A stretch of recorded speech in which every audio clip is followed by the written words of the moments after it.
The people who gave me life tried to steal my livelihood. But in exactly 10 minutes, you're going to learn how I legally took my brother's house using nothing but a pen, a hidden voice memo, and the very arrogance they weaponized against me. My name is Melissa McGee. I own the Obsidian Bean, an upscale artisan roastery and bakery right in the heartbeat of Seattle. I built every square inch of this place with my own blood, sweat, and sleepless nights. The reclaimed mahogany walls, the custom brass espresso machines, the menu I perfected over thousands of hours. It's mine. I hadn't spoken to my family in 4 years, so you can imagine my surprise when my floor manager, Sarah, walked into the back kitchen 20 minutes before our evening rush, clutching her tablet like a shield. "Melissa," she whispered, looking terrified. "There's a family at table 4. They said they don't need a reservation. They said you'd understand." I understood perfectly.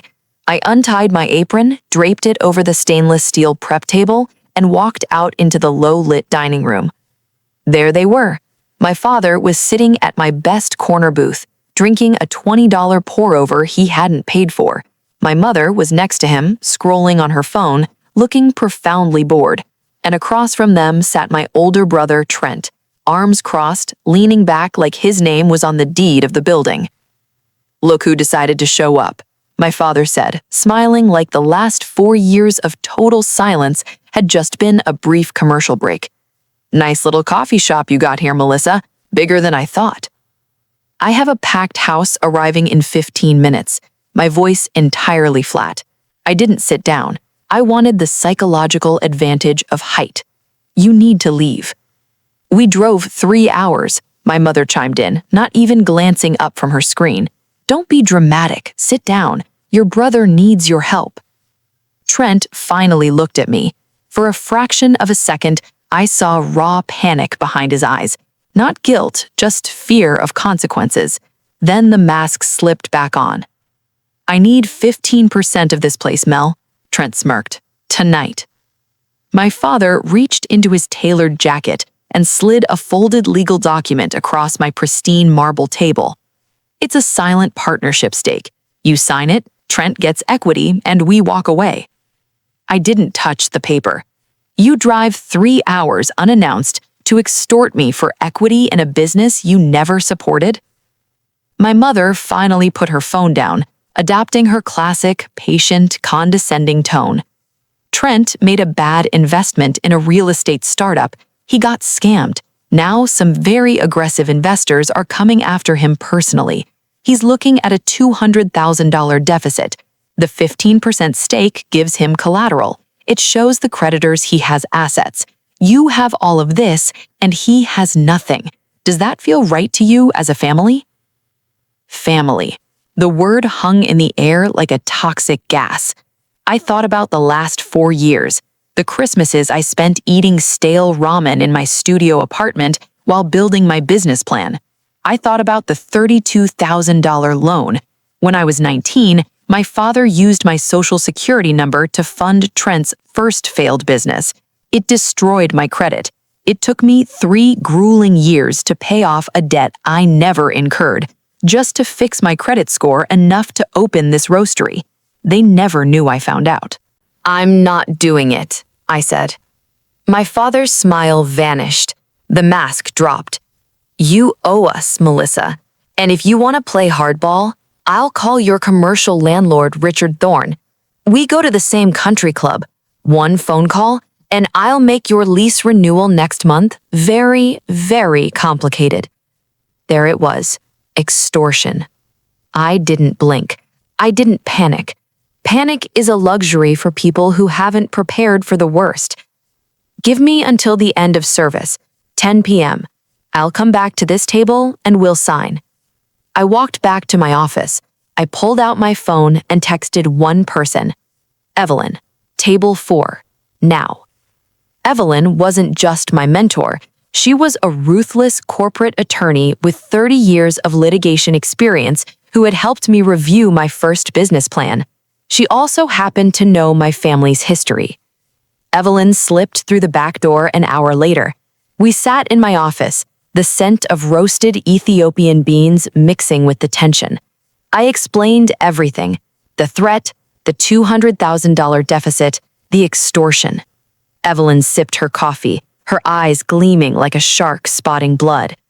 That $32,000 loan they took in your name, do you still have the receipts? Every single one, I said. Bank records, payoff confirmations, kept them in a digital vault for a decade. Good, Evelyn smiled. You don't need to call the cops. If you do, they run back home, the debt disappears, and they keep manipulating you. No, we are going to put everything on the table. She opened her laptop. Keep them out there. Give me 45 minutes. At 10:25 p.m., the cafe was empty except for table 4. I walked out carrying a fresh pot of our most expensive reserve blend and a plate of artisan truffles. Hospitality is just theater, after all. I sat down. I placed my phone face up on the table, right next to the candle. Underneath the screen, a voice recording app was already running. In my state, only one party needs to consent to a recording. I was that party. Here is the paperwork, I said, sliding a thick 11-page document toward Trent. Evelyn had made magic. What is this? Trent asked, frowning at the legal jargon. It's an asset guarantee, I said, smoothly. If I'm giving you 15% to show your creditors, my accountant requires this structured as a secured business loan on paper. It keeps the IRS off my back, so I don't take a 40% tax hit. It's a formality. I looked at my father. Speaking of formalities, I need you to confirm something for my accountant, just to establish financial history. 9 years ago, you took out a $32,000 loan in my name to fund Trent. True? My father scoffed, waving his hand dismissively. That was a mistake. We handled it badly, but it was for family. You paid it off, you moved past it. Don't be petty, Melissa. Got it. A clean, undeniable confession on tape. Sign the flagged lines, I told Trent, pointing to the bottom of page 6. You and Mom as guarantors. Trent picked up the pen. He hesitated. Wait, this says if I default, your company gets a claim on my personal assets. Standard for secured loans, I lied effortlessly, offering a gentle, tired smile. If you pay off your investors, none of it matters. It's just protective paperwork. Are we family or aren't we? My father snatched the pen. Just sign it, Trent. She's finally doing the right thing. Trent signed. My father signed. My mother signed. They didn't read the fine print. Arrogant people never believe they can be outsmarted by someone they look down upon. The second the ink dried, my phone vibrated. A text from Evelyn. Asset search complete. Trent has a house in the suburbs. Equity positive. I picked up the signed document and stood up. I stopped the recording on my phone. I need to tell you something, I said. The temperature in the room seemed to drop 10 degrees. The money you need for Trent's investors, I wired it to them 2 hours ago. My father looked stunned. You paid them? I bought the debt, I corrected him. I paid them 60 cents on the dollar. They were thrilled to dump a high-risk default case. Trent's face went pale. What does that mean? It means I am your sole creditor now, Trent, I said, my voice dropping into a lethal, quiet register. You owe me $200,000, and that document you just signed, it isn't an equity transfer. It's a legally binding personal obligation, a secured loan against your assets, specifically your house. This is extortion, my father roared, half standing. No, I said, holding up my phone. Extortion is threatening my commercial lease. Identity theft is taking a $32,000 loan in your teenager's name without consent, which has a statute of limitations we are still well within, and which you just confessed to on tape. Silence hit the room like a physical blow. I'm not calling the police, I said, looking at my mother, whose mouth was hanging open. I'm not going to foreclose on your house, Trent. But my lawyer is filing a lien on it tomorrow morning. You cannot sell it. You cannot refinance it without paying me back with a 3% interest rate. For the rest of your life, you work for me." "You can't do this to your family," my mother whispered, her voice trembling. "I didn't do this to punish you," I replied, looking directly into my father's eyes. "I did this because I am done being the only person in this bloodline who pays for your mistakes. Now, get out of my cafe." I pressed the silent panic button under the table. 10 minutes later, local police arrived to escort 3 trespassers off the premises. They never called me again. Trent makes his automatic loan payments on the 1st of every month. He hasn't missed one.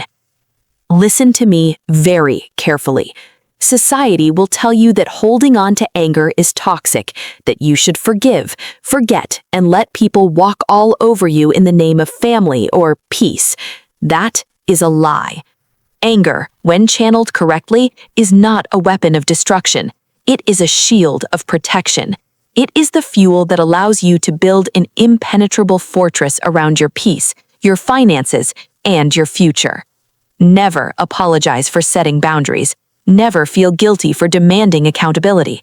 If toxic people try to use your empathy as a weakness, use your intellect to show them exactly why they picked the wrong person to mess with. Stand your ground, build your empire, and let your success be the loudest revenge you ever take.